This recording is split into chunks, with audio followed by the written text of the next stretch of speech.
Good evening, St. Agnes, and a warm welcome to all our visitors this evening, and we also extend a warm welcome to those who are joining us on our YouTube platform. So it's not only us who are here, we have others joining us on our virtual platform. Shall we open with a word of prayer? Loving God, we thank you for the gift of this day, the gift of this community, the gift of coming together to come alongside each other in our struggles, in our challenges of life. And we thank you for the blessings that you have bestowed upon us, and we are truly grateful for them.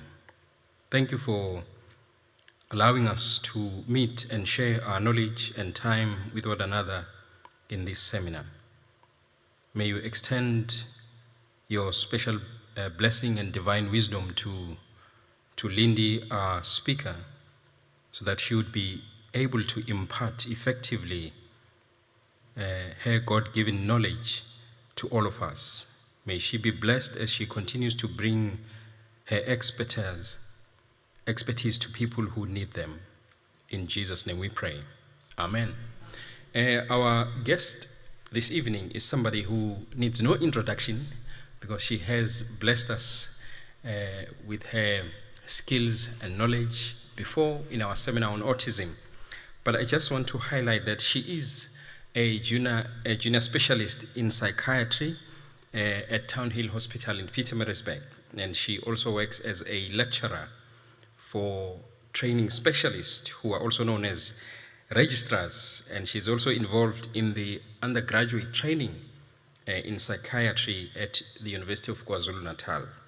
She is a mother of 10, and her special area of interest in psychiatry includes neuropsychiatry. I think that's how you pronounce it, and as well as maternal and child mental health. Ladies and gentlemen, will you please join your hands and my hands in welcoming Dr. Lindy.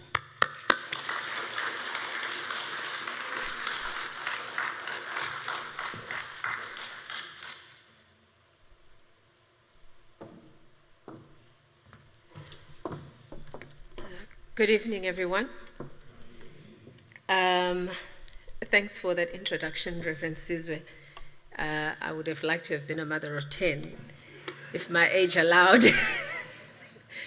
I'm now a mother of an 11-year-old son, my one and only, Bosani.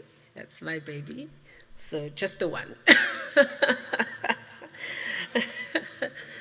Okay, so thanks for coming in today for this talk on dementia, which is, a very important topic, especially in those people who are of more the later aspects of their lives who experience this, and it's a very devastating diagnosis for the family in particular, and also it affects a lot of things in the individual's life. It affects everything in the family as the carers of the individual that's living with dementia.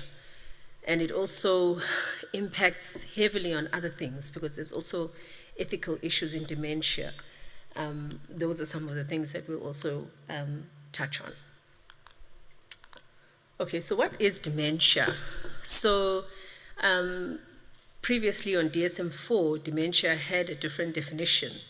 So under DSM-5, dementia has been put as a major neurocognitive disorder, right? So it's under DSM-5, the Diagnostic Statistical Manual of Diseases that we use in psychiatry.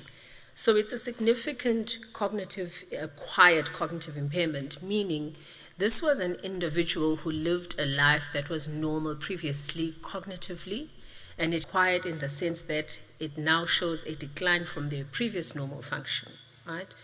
Cognition being a way an individual processes information. So cognition involves learning, memory, language, executive function, right? So executive functioning includes things like planning your life, being able to organize your life, being able to be abstract in your thinking, ability to reason as well, So that's part of abstract, part of executive functioning, right?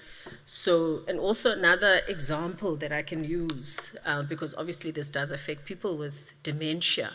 If you look at somebody that works in a drive-through, so you're going to a KFC drive-through, part of executive functioning means ability to set shift, right? So they plan, they organize, they can move from one cognitive task to another, being memory, language, etc. So they take an order through the radio when you drive through, and then they punch in your order, you drive through to the window, they must be able to take the money from you. If there is another client that comes through, they must be able to take an order from the client while they're attending to you and you're paying.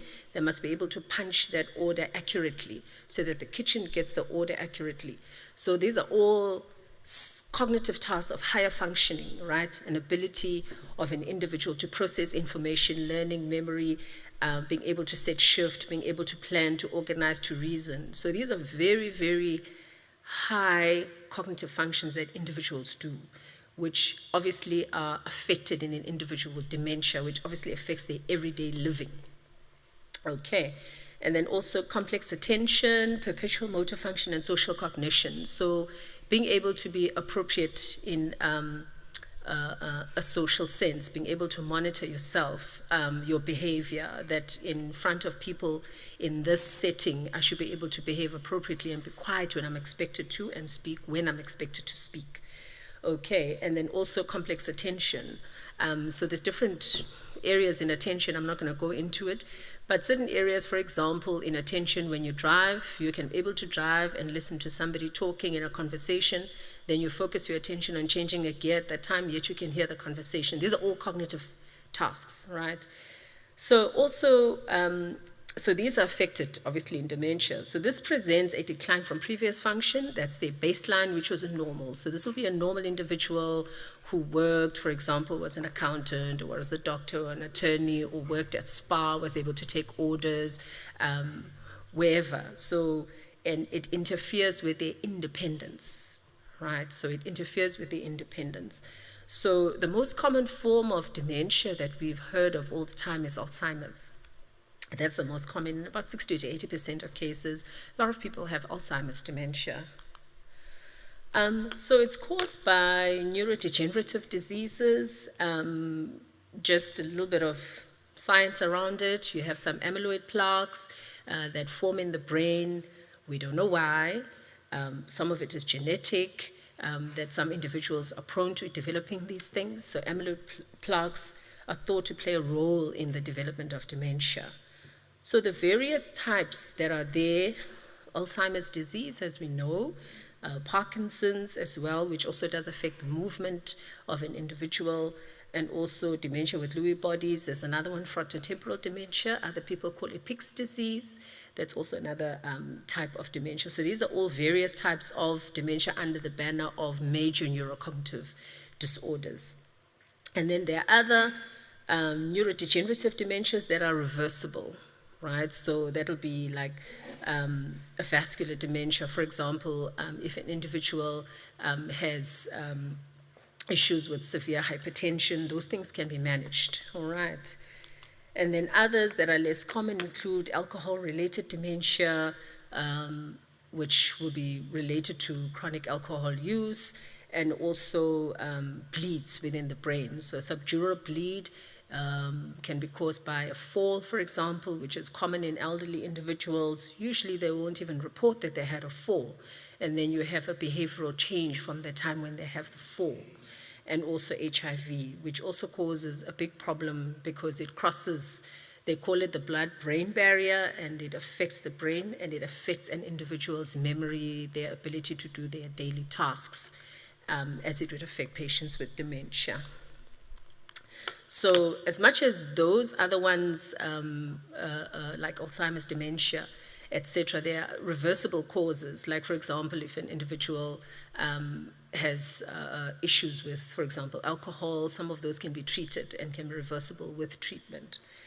So how does an individual dementia look like? So what is it that you would see? So these individuals have memory loss, And this will not be reported by the patient. So it'll be the family that will report this, the relatives that will come in with this complaint, that they seem to just be forgetful of things. And also the memory loss represents a change from their known baseline, right? An individual that was independent, able to do things, able to remember things, and now they are having a memory loss. And it occurs gradually over time, right? So it's not something that just suddenly happens, it's over time, years. And problems are there relating to acquiring new information or remembering events. So new information, they struggle with new information. They may, in the very end, severe late disease, they may not even remember who the names of their children are. That may happen in very severe dementia. But in the beginning, it's sort of more struggling with ability to acquire new information. And they struggle with handling complex tasks. Remember what we spoke about, part of executive functioning, like doing things in an ATM, that's a higher cognitive function. So you press the button, you read, you know exactly what is it that you need to do, when you need to take the money out, which obviously affects their independence, the activities of daily living. And they also have poor reasoning ability, which is also affecting the executive functioning as well, and spatial ability and orientation. So they seem to get lost, like in familiar places. They normally would know the building where it is, where the lift is, etc., and they seem to get lost in familiar places. And then their language also, they struggle with word finding to make a decent speech. So what you will find is patients with dementia will, obviously they call it in psychiatry, they confabulate, which is they make up words, right? So they'll sort of find words to sort of fit in so that you don't see that they're having a memory loss. So they'll make up for it. So they call it confabulating. That's what they do. And then, of course, they have a behavioral change from their previous normal function. So some people may end up with paranoia, being paranoid of their spouse. They may end up with psychotic symptoms if there's that as well. They may end up with depressive symptoms as well. And so their behavior may change. They may be socially inappropriate as well. And they may say things that are also socially inappropriate at times. So in clinical assessment of dementia, what is it that happens? So when a relative then will bring a patient to the doctor will then take a history, which is information, finding out, from the family members of the cognitive and behavioral changes. So why are you here today? What has happened? When did it start? How did it change from what they were previously, right? So we want to know the entire history. How are they behaving now? They are now socially inappropriate, or they'll get up at night and just walk out. We don't know where they are. We have to go and find them. They may also forget. They forget things. They don't remember how to withdraw money from the ATM. So they don't remember these simple cognitive tasks and things that they used to do, and they struggle with memory, right? And then also, we also want to know if there's a drug history, right? If they're taking other treatments, they may affect their memory, like antipsychotics. That's treatment that we use to treat psychotic disorders where individuals are losing touch with reality. So some patients may also struggle a bit with mental fog when they're taking antipsychotics and say, I just struggle with memory. So, or sometimes they take sedatives, which will also make them to struggle with memory as well because they get sedated and drowsy, or pain medication or other non-prescription drugs. They may impair their cognition, all right? Some drugs may include street drugs as well, for example, cannabis as well, that can also happen, that can also affect their memory. And then you have comorbid medical conditions that can also, we need to know about. For example, if they have issues with thyroid, overactive thyroid or an underactive thyroid, we need to know about that. Or they have hypertension or diabetes, which may affect their blood vessels and predispose them to vascular dementia. Okay. And then we also want to know if they do have a psychiatric diagnosis. Is this an individual who is living with a known psychiatric diagnosis? Do they have depression? Do they have schizophrenia? Do they have anxiety are the illnesses that they are living with already. And then also we want to know if there's a family history of dementia, which is very important because especially if individuals have autosomal dominance, which means they're highly likely to develop dementia. And it does go down in families. So, but not everybody. Some people are susceptible to it. Some people may be likely to get it if they have autosomal dominant gene. We also want to know work and education history because we want to know what is their baseline function, right? Is this individual somebody that was like higher functioning, somebody already with some diploma or degree or matric? Where were they working? What sort of job were they doing? Are they now struggling with the things that they knew previously? Is that now a problem with how they work now? And also current participation in handling finances, driving, social activities. Is that impaired now from what it was previously? And obviously this may be distressing for the family, especially from a social cultural aspect. You will find that there are some communities where if an individual has dementia, especially when they are struggling with comorbid psychotic symptoms, they may get up in the night and walk out stripped naked. You may find some individuals, especially in rural areas, are unfamiliar with this illness. So they may feel that this individual is probably doing witchcraft or they're bewitching somebody. And you may find communities may act aggressively towards them and try and assault them or burn them alive, etc., because they're accusing them of witchcraft. So that may be a problem, only to not know that they have a diagnosis of dementia. And also families may feel that these individuals are also bewitched if they're behaving in that way. Or from a religious aspect, some people may feel they have demons. Maybe that's why they're behaving in this way. So it may be distressing for the family. And obviously with us as doctors, we have to understand the family's social, cultural, and religious aspects. So we clarify these things for them. And then we do a physical examination of the patient to exclude other medical conditions. So clinically we assess them if they have any obvious injuries, if they have an obvious stroke or anything like that. And then we do bloods as well to see if there are any reversible causes of this patient's behavior. Does this patient have a low sodium? Is this actually why they're behaving like this? Is their thyroid abnormal? Do they have a vitamin deficiency? Is this why they're behaving like this? And then we do brain scan. Okay, brain scan, so that's where we can see if the individual has a stroke. So some individuals who have stroke may present with delirium, which is not a dementia. I'll clarify the difference between the two. And also on scan, we can see, generally what we see when we do a brain scan is that patients with dementia have shrinkage of the brain, right? So, excuse me, all of us in this room are aging. Everyone in this room is aging as time goes by. We're all aging. As we age, right, we all droop, face, right? Our skin shrinks. Our brain does the same thing. We call it atrophy. It shrinks because that's what happens with aging. So you're younger, you walk upright, your spinal column takes a knock as you grow old, and you walk like that, right? So it happens in the brain as well. The brain shrinks with age. So we call it atrophy.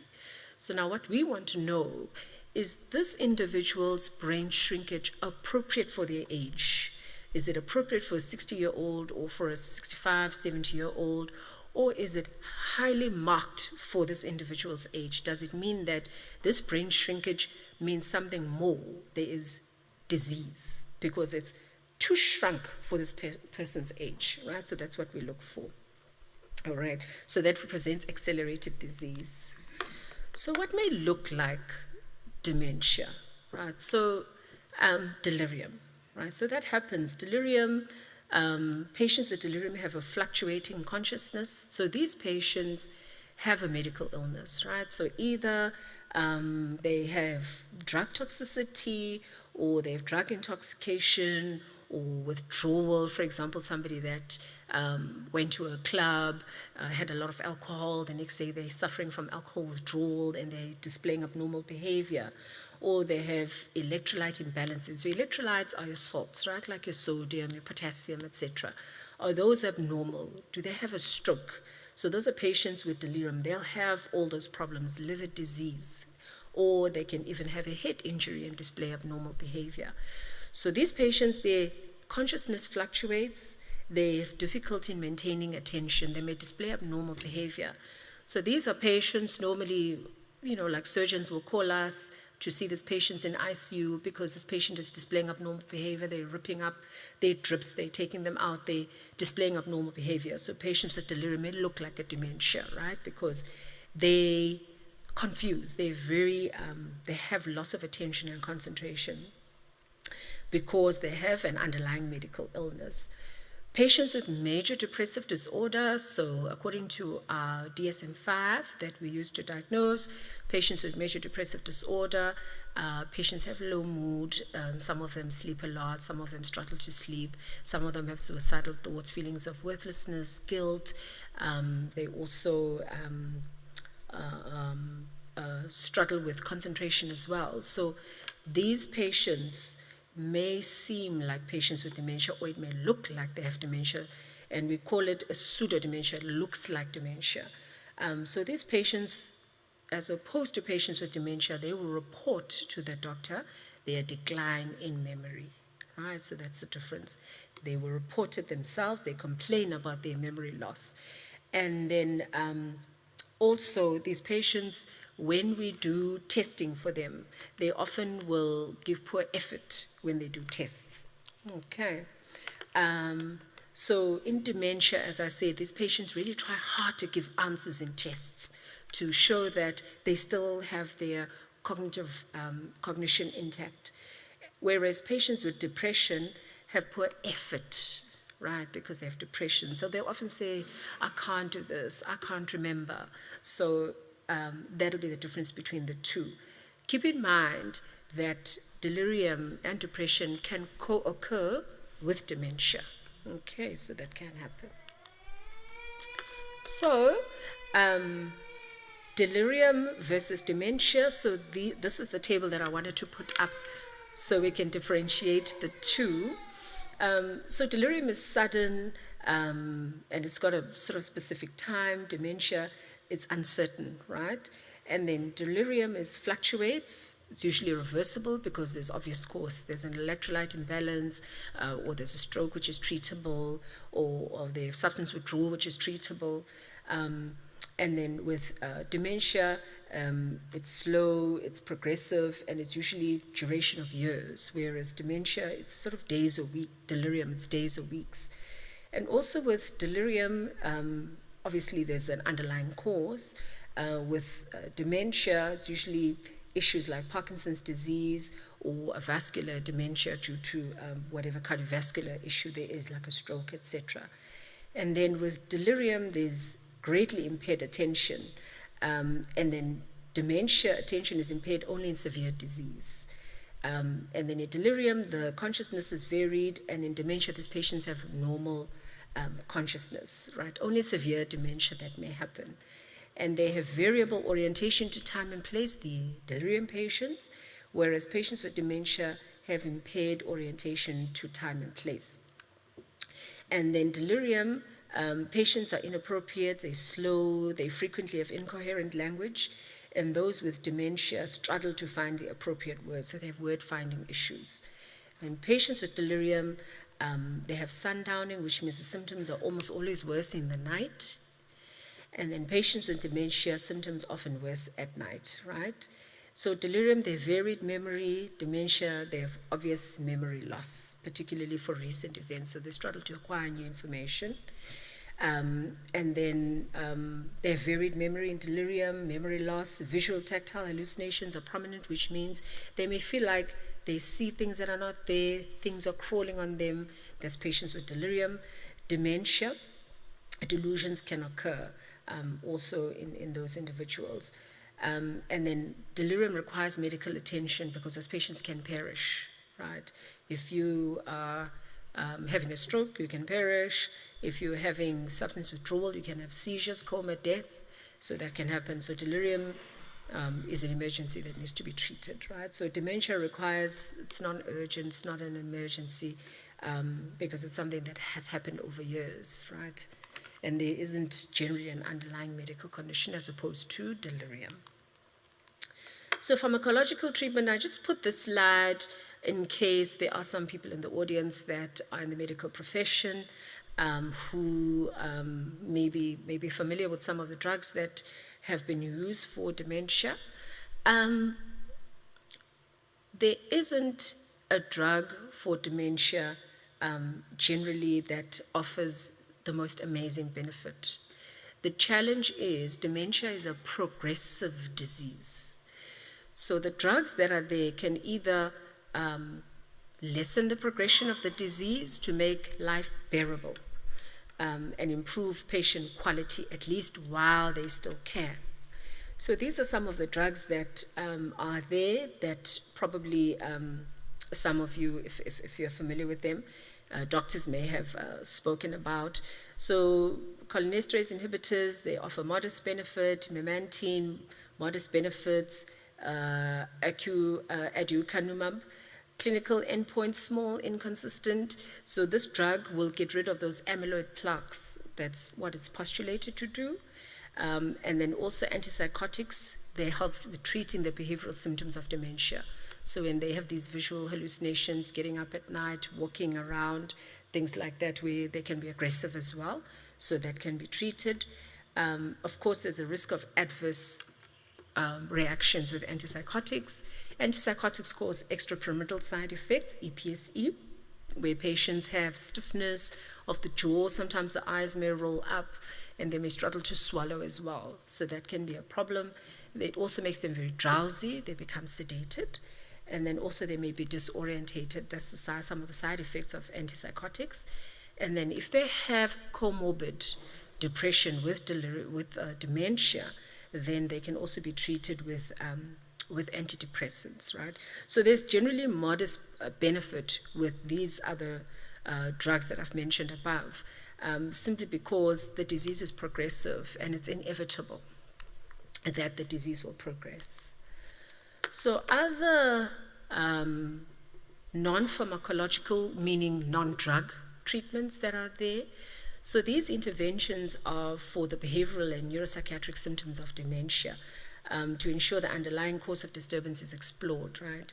So behavioral management is used to reflect structurally systemic applied and normally time-limited intervention. So it's helping the carer and the home staff to manage the patient. Basically, that's what it is. So there is evidence to support the use of these behavioral treatments to reduce depression in these dementia patients. And then, so there are caregiver intervention programs, and there's evidence to support the use of these caregiver support programs to reduce institutionalization of these patients.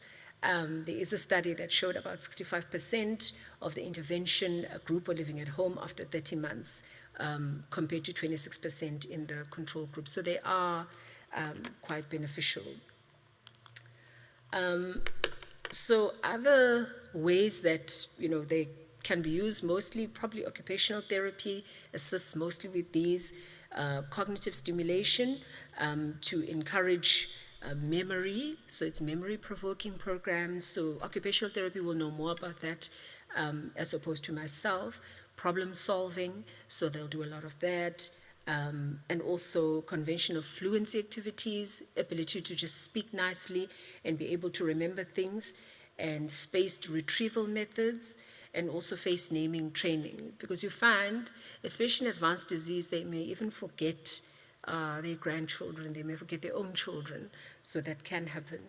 So this can be done at home by a caregiver with no risk to the patient, with some minimal training and education to the carer. So probably occupational therapy would probably know a lot more about this and some of the interventions that can be used to assist the carers in assisting the patient with cognitive stimulation. And environmental design, so this is basically how the living space of the individual with dementia can be structured. So, such as residential units and corridors that can reduce restlessness and anxiety and disorientation in patients with dementia. So, these patients generally experience increasing memory impairment and cognitive decline, and it's important that the environment aids their way of getting around So basically having smaller size units. If patients are in a home, separating non-cognitively impaired residents from those with cognitive impairment, with like dementia. And then also, some people will even have in their homes in bold, fridge, passage, so that they can read and they can also see, and you can, call it out to them so they know. So fridge is here, it's the kitchen, this is kitchen. So you reorientate them again to their environment, so that they're able to get around, because these are familiar spaces where they are, whether it's a home or at home. So they should be able to get around without struggling and them developing anxiety, and also risks of falling, especially patients with Parkinson's dementias. They shuffle around and they don't sort of know where they are and they risk falling. And then offering respite care. So this is a short-term break for carers. As much as patients with dementia need care, and families go all out to assist these patients, carers also need time off. Carers need a break. It takes everything out of the families. It's very distressing. It's exhausting, especially in much later disease. As the disease worsens. So there are places, I'll show at the end, there is a slide that can offer respite care for carers, and also relocating residents in intact units rather than individually. So that'll be in places where patients live in a home. So to always increase familiarity, so not singling them out, and they always move out in groups so they're with familiar people. And also incorporating non-institutional design throughout the facility and in dining rooms in particular. Not too sure how they would be able to design that. Generally in places that are homes, they'll have a dining hall with a table, and then they'll have chairs around. So, they sort of work around that. Either they sort of have smaller tables where they can be able to eat, and it looks sort of familiar like in a home setting. And also moderating levels of stimulation, incorporating higher light levels as well. Some of them have poor vision as well with aging. Using covers for fire exit bars and doorknobs to reduce unwanted exiting, because as I said, they can just leave at any time. Incorporating outdoor areas with therapeutic design features that can just be cognitively stimulating for them. Considering making toilets more visible to potentially reduce incontinence, right? Which also, does affect things like cleaning up of the patients, and eliminating factors that increase stress when bathing, right? So to make the environment suitable for them, reducing falls, them struggling to get in when they bath, things like that, to make life more sort of easier for them. So some of the other issues that are important in dementia, as much as we have looked at the disease of dementia, definition, some of the treatment and non-pharmacological measures, the other important issue in dementia becomes ethical issues in dementia. So there is a number of individuals, growing number of individuals are affected with dementia. And of course, this does intensify ethical issues, and these will emerge. So these issues will emerge in clinical practice, also in research, right? So we, as doctors, we are also scientists, and we also do research. And it obviously does affect things like consent, because with medicine, we practice medicine learning from our patients. That's basically how we do it. We do have textbooks, but our patients are our greatest teacher. So when we do research, generally we ask patients for consent. And how does that work in an individual with dementia? This becomes an ethical issue for us as researchers. And also issues early in the disease relating to genetic testing and the use of medications in mildly affected persons and diagnostic disclosure. So how will it feel once this diagnosis is disclosed to the individual earlier on in the disease? Genetic testing hasn't been found to really have any great benefit, right? There are patients who are susceptible, And there are patients, as I said, that have the autosomal dominant gene, right?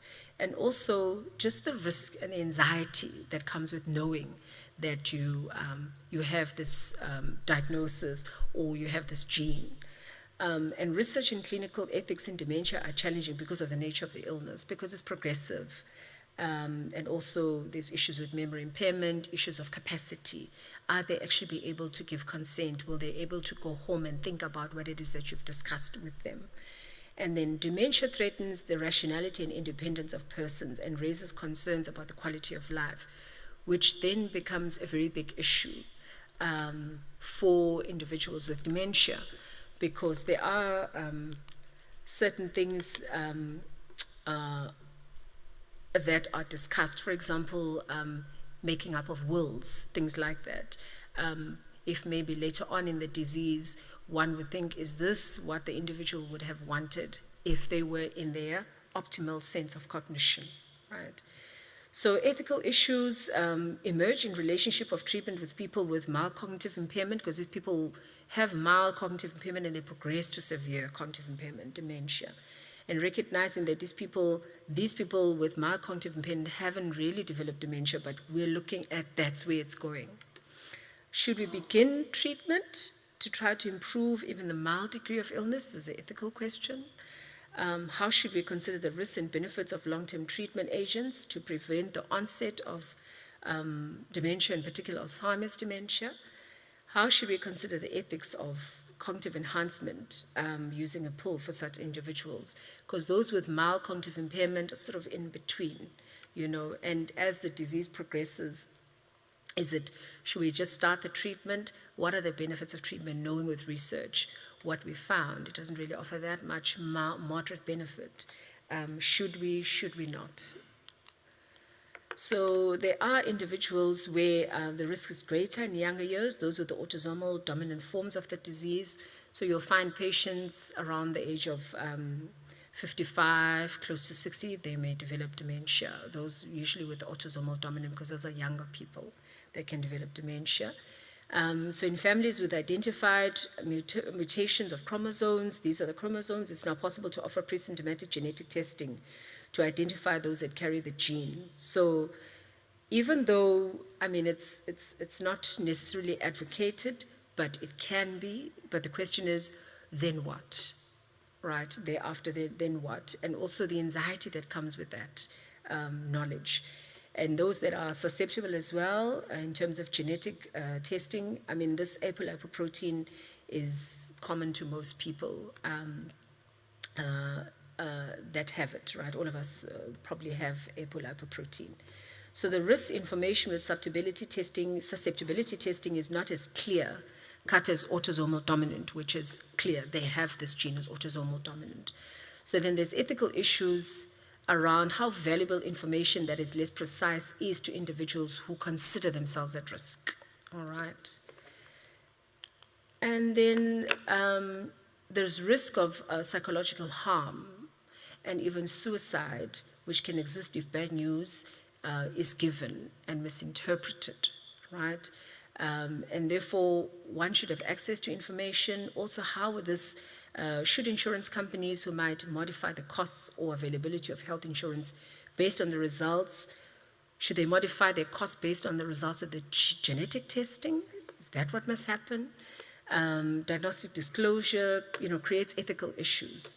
And also considerable cultural variation exists as to whether individuals need to be informed of their diagnosis and also the prognosis, which means the trajectory, how the illness is going to progress, And then one major issue is the word used upon diagnostic disclosure and how information is processed by the family and the individual. As I said, this is a devastating diagnosis.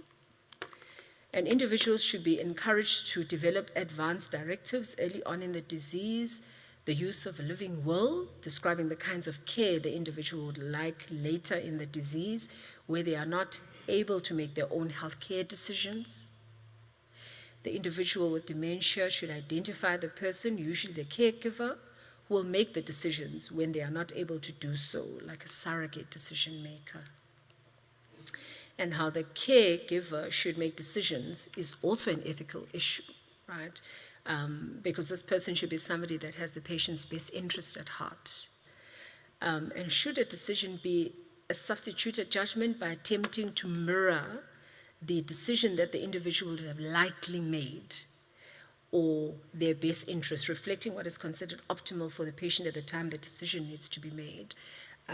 So whoever the decision or surrogate decision maker, maybe it's their child or maybe their sibling who knows them very well, who'll be able to sort of mirror what their likely decision would have been regarding whatever it is, maybe it's finances or insurance, etc.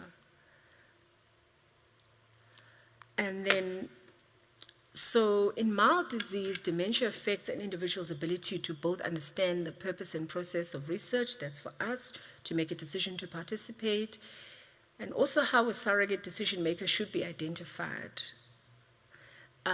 whether it's a family member or a very close friend, and what grounds the surrogate decision maker should decide what kinds of research should be permitted, and monitoring process that should be made to ensure that informed consent process is adequate and that the research conducted is approved by institutional review board, because if research needs to be done. And then and also conflict of interest, where physicians stand to gain personally or the institution from research, and inadequately disclose conflict of interest threaten to undermine the trust that the public has that the research is being conducted for the benefit of society, because patients with dementia are known to be patients who struggle with capacity. So end-stage disease, inability to make decisions and communicate with loved ones and care providers, and the need to have placement in a terminal care facility, decisions regarding that, ethical issues that relate to the use of restraints, whether physical or chemical restraints, as the dementia progresses from severe to profound dementia. And also what interventions are effective and appropriate at this stage of treatment. Should a feeding tube be placed in a severely demented patient? Do antibiotics after the course of patients who are terminally demented have and develop a function? Do antibiotics alter the course of patients who are terminally demented or have developed infections as well? It's also another ethical issue. Another issue is physician-assisted suicide and euthanasia in dementia care. As far as I know in this country, I don't know if euthanasia is allowed. As far as I know, it isn't. But in the Netherlands, a report did explore whether it's appropriate to allow an individual in a mild stage to commit physician-assisted suicide. So they had done that. So the question is whether that would be appropriate for the patient. If, as I say, if the caregiver would mirror the decision of the patient, because the issue then becomes quality of life. That becomes a very big issue. Are them being alive, is it actually worth it than living the poor quality of life they're living than for them to rather rest? So that does become an issue. Is that judged as congruent with the patient's conceptions of a good life? So a caregiver being somebody that would know them well to say, this is probably not what they would have preferred. They would have preferred physician-assisted suicide because they value their quality of life. So in Netherlands, though, patients have advanced directive asking doctors to perform physician-assisted euthanasia when they reach a certain severity of dementia. But I don't think in this country we have that option yet. And also, should such forms be available in health care? So that's, another issue of debate, ethical issue. Should the focus of in-life care be the quality of life, then prolongation of life? And also the spiritual aspects of life become important to many at this stage, in terms of the faiths that individuals belong to is, suicide in keeping with their faith. And then there's also the issue of quality of life. There's also the individual's family that watches them deteriorating, knowing them from what they previously were. It's also the burden to the carer as well, right? So that all becomes an issue as well. So in conclusion, as the number of individuals with dementia increases and healthcare resources are increasingly burdened, the level of support given to patients with dementia continues to be a challenge, simply because probably for individuals who have the finances, so individuals who can afford things like respite care, can afford to hire a caregiver, it's much easier for them than for individuals who come from the more rural communities. It's more difficult for them, where people have to actually go out and work to put bread on the table. You can't have somebody that isn't working and is home. They can't afford to pay somebody home to be able to look after the individual. It becomes a very, very big challenge for those individuals. So, it remains to be seen how the expensive therapies involving dementia will be a priority in the light of other pending issues like maternity, child health, and pollution, which are also the issues that are there now. So these all remain a challenge for the government, a challenge for the entire health system. How does the health system become structured to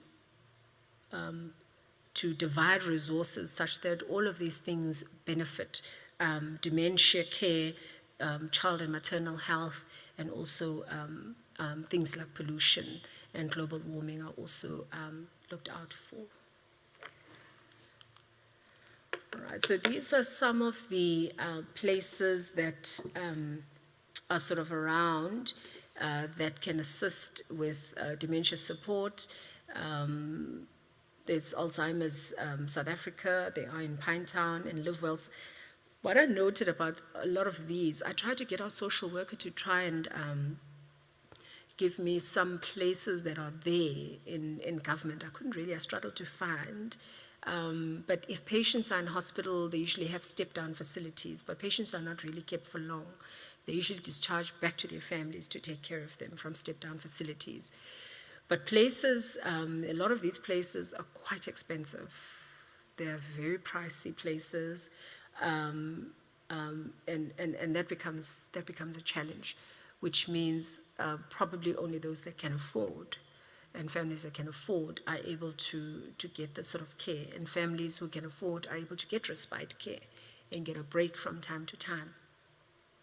So it seems, there's a difference in terms of resources. Those that are able to afford may be able to get care in these sort of places, and those that can't remains an ethical issue, an issue for our government to monitor. Thank you.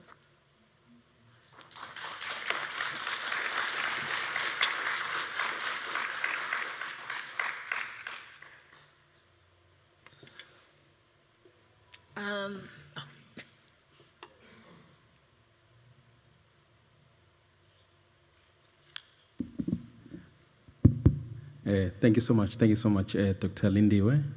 We have a few minutes for questions, and may I ask that we disconnect from our YouTube platform. Thank you so much to those who have been joining us online. We'll just allow 3 hands at a time, Doctor, and then you respond.